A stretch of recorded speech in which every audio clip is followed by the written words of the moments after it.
Bismillahirrahmanirrahim. Assalamualaikum, dear students. Hello, how are you? In the last video, we discussed tenses, an introduction of tenses and their kinds. Today, we are going to discuss in detail indefinite tenses. So, first of all, I have told you that how many tenses are there. And there are three kinds of tenses. Number one is present. Number two is past, and number three is future. I hope you have remembered it. Present, past and future. So these are three kinds of tenses: present, past, future. Now we are going to discuss today indefinite tenses. Indefinite, INDEFINITE, indefinite tenses. So indefinite tenses mean present indefinite tense, past indefinite tense, and in this way, if you read past, so it is past indefinite, and with future it will be future indefinite. So these are the three kinds of tenses, and then we are going to discuss in detail indefinite. Today the topic is indefinite tenses. As you know, first we are going to make them clear by their names. So first, present mean हाल, क्योंकि tense में आगे बताया था tense ज़माने को कहते हैं, fail कहते हैं, तो ये आ गया फेल हाल. और इंडेफिनेट मुतलिक होता है, फेल हाल मुतलिक.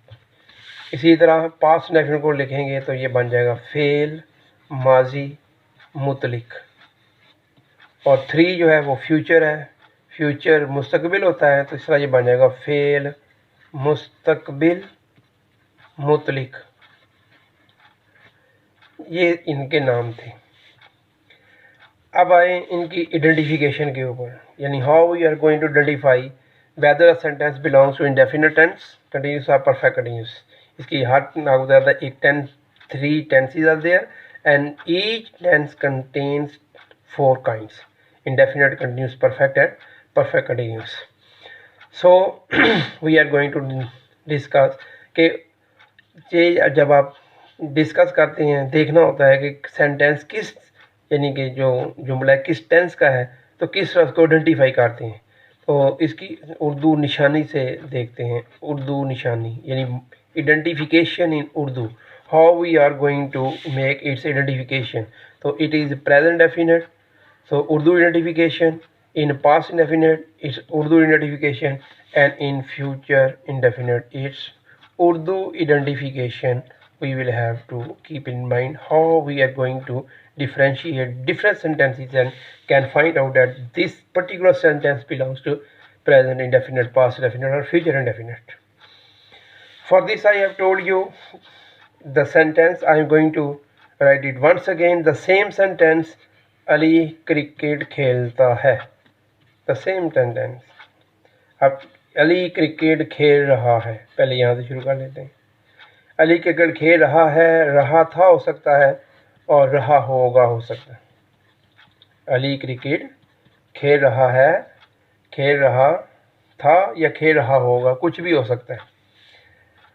आपको बताया था मैंने कि ये जो उर्दू है वो हम लिखते हैं from right to left, from right to left Urdu लिखा जाएगी.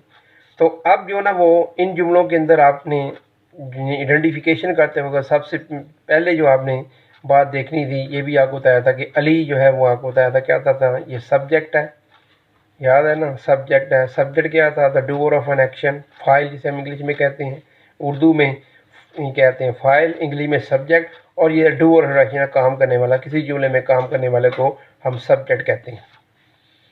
क्लियर है. और अगर इसको ढूंढना हो किसी जुमले के अंदर कि सब्जेक्ट कैसे मिलेगा, बाज़ औक़ात ये भी, क्योंकि ये तीन चीज़ें सब्जेक्ट, वर्ब और ऑब्जेक्ट का ढूंढना बहुत ज़रूरी है. अगर ये तीन आपके पास चीज़ें कंसेप्ट क्लियर करेंगी तो you will be able to make them in true translation. जो करेक्ट एग्जैक्ट ट्रांसलेशन है उसके लिए ये तीन चीज़ों का होना बहुत ज़रूरी है. नंबर एक subject. Doer of an action, जिसे हम उर्दू में फ़ाइल कहते हैं, काम करने वाला होता है। और अब में है कि how to find it out, इसको हम फाइंड आउट कैसे करते हैं। उसके लिए आप देखें कि सबसे पहले आप जो उर्दू हम लिखते हैं फ्रॉम राइट टू लेफ़्ट लिखी जाती है, और लेफ़्ट साइड से जब हम राइट से लेफ़्ट आते हैं तो उर्दू के हर जुमले के एंड में जो एंडिंग लफ्ज़ होगा, जैसे इस जुमले में देखें है, एंडिंग है, वो टेंस होता है। उर्दू के हर जुमले के एंड में क्या होता है, टेंस होता है। जैसे ये है प्रेजेंट है, था पास्ट है, गागी गे फ्यूचर है। और उससे वेरी सेकंड लास्ट जो वर्ड है वो वर्ब होता है। क्या होता है ये, वर्ब। वर्ब को उर्दू में हम फेल कहते हैं, और ये होता है काम, खाना पीना दौड़ना भागना, यानी एक्शन वर्ड।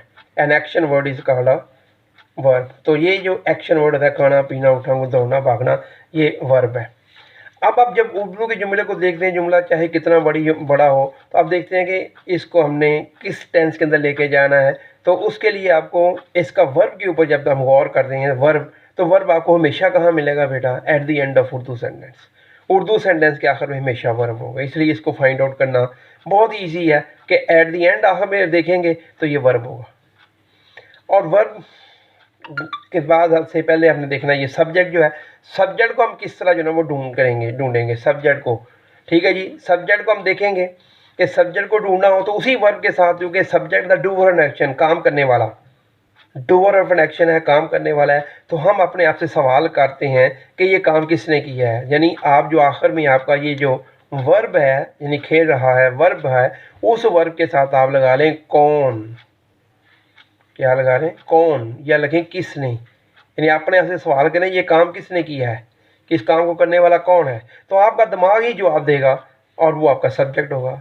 जैसे देखें, अली क्रिकेट खेल रहा है, कौन खेल रहा है, जवाब है अली, तो इसका अली इज द सब्जेक्ट। किसान ने सांप मार दिया, किसान ने सांप मार दिया, देखिए मार दिया क्या है, वर्ब है, और कहाँ पे है, at the end of Urdu sentence, मार दिया। अब उसके साथ अब आप लगाएं किसने मार दिया, तो आपका आंसर होगा सब्जेक्ट, मीन फार्मर, किसान। क्लियर। तो इस तरह किसी भी जुमले के अंदर सब्जेक्ट ढूंढना हो तो जो वर्ब एंड में होगा उर्दू के, उसके साथ कौन या किसने लगाए, आपको सब ऑब्जेक्ट मिल जाएगा। अब आ जाते हैं इस क्रिकेट की जानब। What is this cricket in English, इसको इंग्लिश में हम जो ना वो ऑब्जेक्ट कहते हैं, OBJECT, it is called object. तो ऑब्जेक्ट को उर्दू में हम मफूल कहते हैं, ये मफूल होता है। और ये क्या होता है, जिस पर काम किया जाए।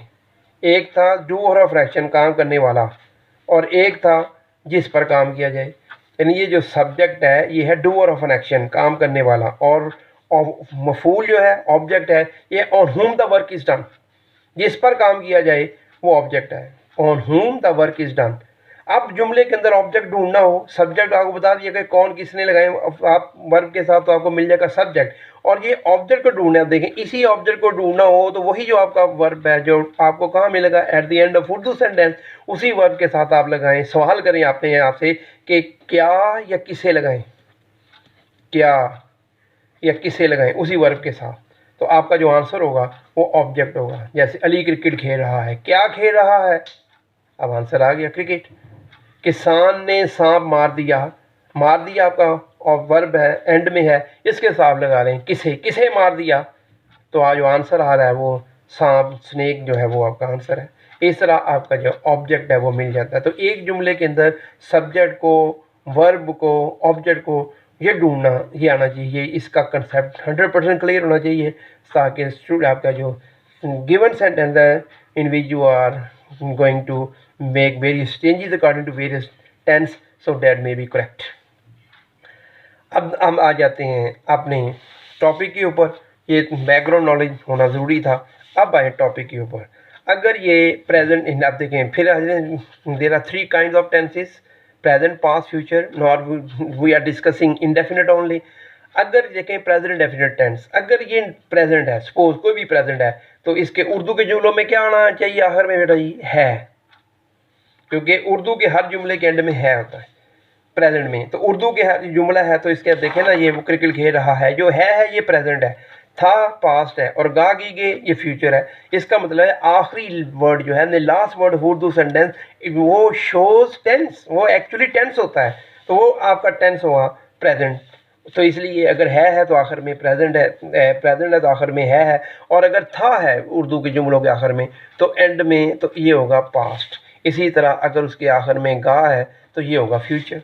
इस फिर देख लेते हैं, यानी अगर वो आपका सेंटेंस उर्दू के आखिर में अगर उसका लास्ट वर्ड है या हूँ सब्जेक्ट के मुताबिक, मैं लिखता हूँ, तुम लिखते हो, हम अगर हो तो हम लिखते हैं, ठीक है ना, वो लिखता है, तो ये जो ना वो ता है, ते है, इस तरह यानी कि ता है, तू, ते है, तो हूँ वगैरह वगैरह जिन्हें मिलेगा, यानी है, हो, हूँ वगैरह वगैरह आपको at the end of Urdu sentence नज़र आएगा।